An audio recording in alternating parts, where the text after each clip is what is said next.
Hi, it's Georgia State Senator Elena Parent.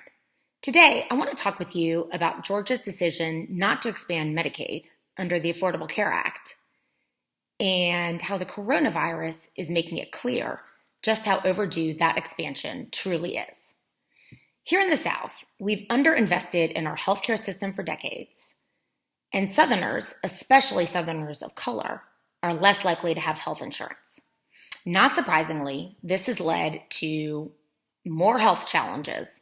And across the South, with Georgia being no exception, we have high rates of hypertension, obesity, heart disease, lung disease, and asthma, to name a few.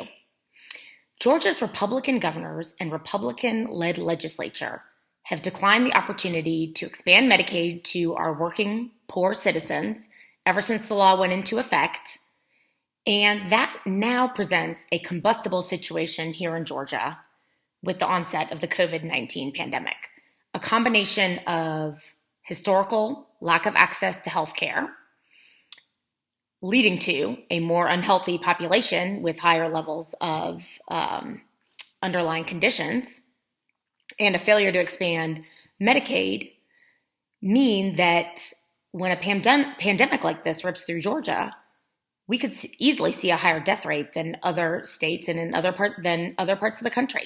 And even if we had only expanded Medicaid a few years ago, we would still be in a better position than we are now. We would have given folks an opportunity over the last few years to go to the doctor, to start getting preventive health care, start getting some of these conditions under control, and chart just generally a more healthy future for themselves and their families.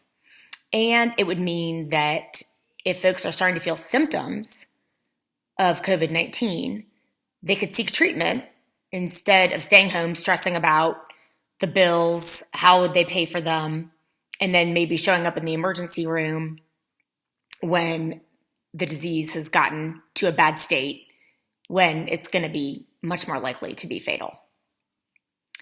Furthermore, our failure to expand Medicaid has been a contributing factor in the closure of at least 8 rural hospitals here in Georgia over the last decade.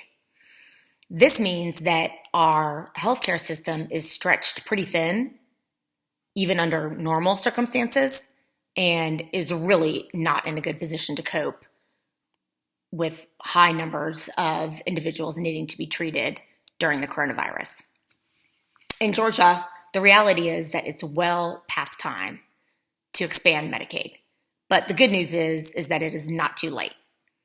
I call upon our governor and our legislature and our lieutenant governor to make their first priority expanding Medicaid when we are able to resume the 2020 legislative session.